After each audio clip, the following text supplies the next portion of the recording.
السلام علیکم ورحمۃ اللہ وبرکاتہ۔ امید ہے آپ سب خیریت سے ہوں گے۔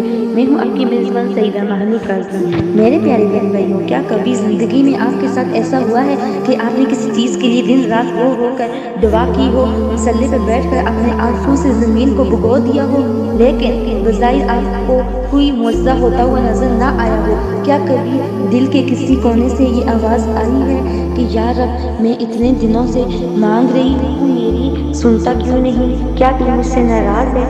جب دعائیں قبول نہیں ہوتی تو انسان کے دل میں مایوسی گھر کرنے کی لگتی ہے، وہ اندر سے ٹوٹ جاتا ہے۔ لیکن آج میں سعیدہ مہنور قاسمی آپ کو مایوسی کے اس اندھیرے سے نکال کر امید کی اس روشنی کی طرف لے جانا چاہتی ہوں، جسے رب العزت نے خود ہمارے لیے چنا ہے۔ آج کی اس ویڈیو میں ہم بات کریں گے کہ جب دعائیں قبول نہیں ہوتی تو اللہ کی کیا حکمت ہوتی ہے، اور کائنات کا وہ کون سا ایسا وقت ہے جب مانگی گئی دعا سیدھی عرش پر جا کر ٹکراتی ہے اور تقدیر کو بدل دیتی ہے۔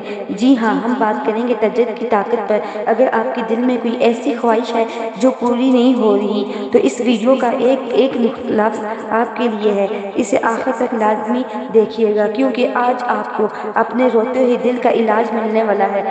دعا کیا ہے اور ہماری بے صبری؟ لہٰذا میرے عزیزو، سب سے پہلے ہمیں یہ سمجھنا ہوگا کہ دعا کا مطلب کیا ہے۔ دعا صرف الفاظ کا نام نہیں ہے۔ دعا تو بندے اور اللہ کے خالق کے درمیان ایک راز ہے، ایک گفتگو ہے۔ جب آپ اپنے ہاتھ اٹھاتے ہیں تو آپ کائنات کے بادشاہ کے سامنے اعتراف کرتے ہیں کہ یا اللہ، میں عاجز ہوں، میں کمزور ہوں، اور تو ہی سب کچھ کرنے والا ہے۔ نبی کریم صلی اللہ علیہ وآلہ وسلم نے فرمایا، دعا تو عبادت کا محض نچوڑ ہے، لیکن انسان فطری طور پر بے صبر ہے۔ جب ہم دعا مانگتے ہیں تو ہم چاہتے ہیں کہ جیسے ہم نے ابھی ہاتھ اٹھائے ویسے ہی معجزہ ہو جائے گا اور ہماری پریشانی ختم ہو جائے۔ جب ایسا نہیں ہوتا تو ہم کہنا شروع کر دیتے ہیں کہ میری تو قسمت ہی خراب ہے، میری دعا تو قبول ہی نہیں ہوتی۔ یاد رکھیے، اللہ اپنے بندے سے 70 ماؤں سے زیادہ محبت کرتا ہے۔ ذرا سوچیے، ایک ماں اپنے بچے کو روتا ہوا نہیں دیکھ سکتی تو وہ رب کیسے دیکھ سکتا ہے؟ اگر وہ آپ کو وہ چیز نہیں دے رہا جو آپ مانگ رہے ہیں، تو اس کا یہ مطلب ہرگز نہیں کہ وہ آپ کی سن نہیں رہا۔ وہ تو آپ کے دل کی اس دھڑکن کو بھی سنتا ہے جو باہر سنائی نہیں دیتی۔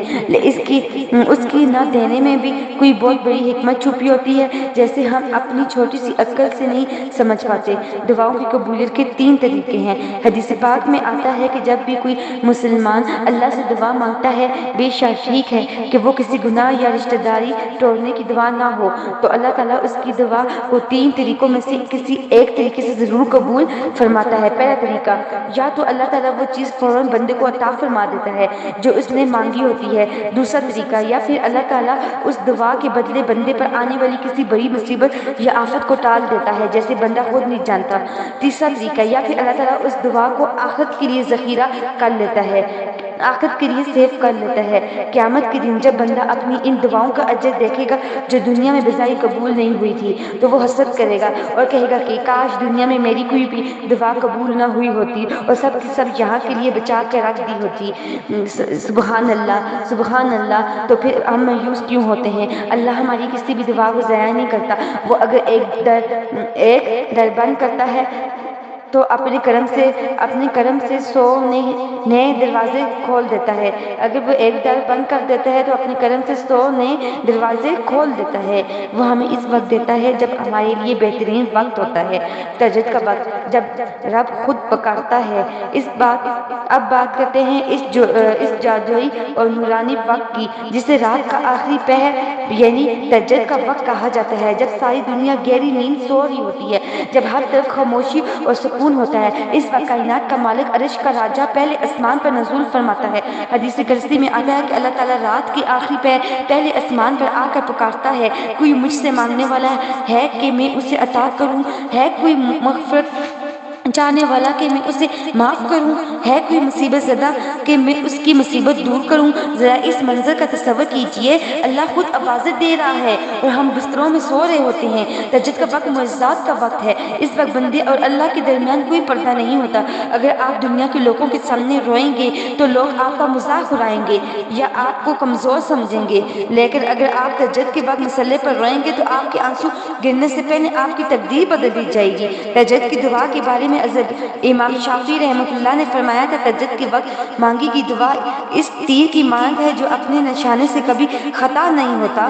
معجزہ کیسا ہوتا ہے؟ لہٰذا اگر آپ کی زندگی میں کوئی ایسی پریشانی ہے جو حل نہیں ہو رہی، کوئی ایسی بیماری ہے جس کا علاج نہیں مل رہا، یا کوئی ایسی حاجت ہے جو ناممکن نظر آتی ہے، تو آج ہی سے تہجد کا سہارا لے، رات کو اٹھیے، وضو کرے اور مصلے پر بیٹھ کر اپنے رب کے سامنے وہ سب کچھ کہہ دے جو آپ کسی انسان سے نہیں کہہ سکتے۔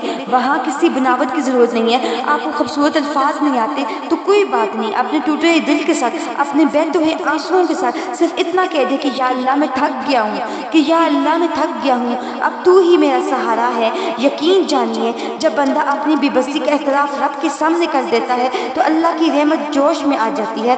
ناممکن کو ممکن بنانا صرف اللہ کا کام ہے۔ حضرت یعقوب علیہ السلام نے اپنے بیٹے حضرت یوسف علیہ السلام کے لیے برسوں رو رو کر دعا کی، یہاں تک کہ ان کی آنکھوں کی بینائی چلے گی، لیکن انہوں نے امید نہیں ہاری۔ انہوں نے فرمایا تھا کہ میں اپنے غم اور پریشانی کا شفا صرف اللہ سے کرتا ہوں، اور پھر دنیا نے دیکھا کہ کیسے اللہ نے ان کو ان کے بیٹے سے بھی ملایا اور بینائی بھی لٹا دی۔ اللہ آج بھی وہی ہے، اس کی طاقت آج بھی وہی ہے، بس ہمارے اندر اس یعقوب علیہ السلام جیسا یقین ہونا چاہیے۔ میرے پیارے دیکھنے والے جتنے بھی لوگ ہیں، میرے پیارے دیکھنے والوں، مایوسی کفر ہے، مایوسی کفر ہے۔ اگر آج آپ کی دعا قبول نہیں ہو رہی تو دل چھوٹا مت کریں، ہو سکتا ہے کہ اللہ آپ کو وہ نہیں دے رہا جو آپ چاہتے ہیں، بلکہ وہ دینا چاہتا ہے جو آپ کے لیے سب سے بہترین ہے۔ اپنے رب پر یقین رکھیے، وہ کبھی اپنے بندے کو اکیلا نہیں چھوڑتا۔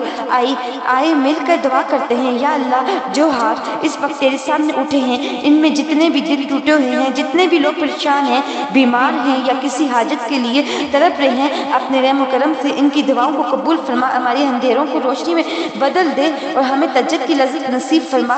آمین یا رب العالمین۔ اگر آپ کو میری یہ ویڈیو اچھی لگی ہو اور اس سے آپ کے دل میں کوئی امید ملی ہو تو اس ویڈیو کو لائک اور شیئر ضرور کیجیے گا تاکہ یہ پیغام دوسروں تک بھی پہنچے، اور میرے چینل سعیدہ مانون کاظمی کو سبسکرائب کرنا مت بھولیے گا۔ ملتے ہیں کمنٹ سیکشن میں آمین لکھ کر اپنی محبت کا اظہار کریں۔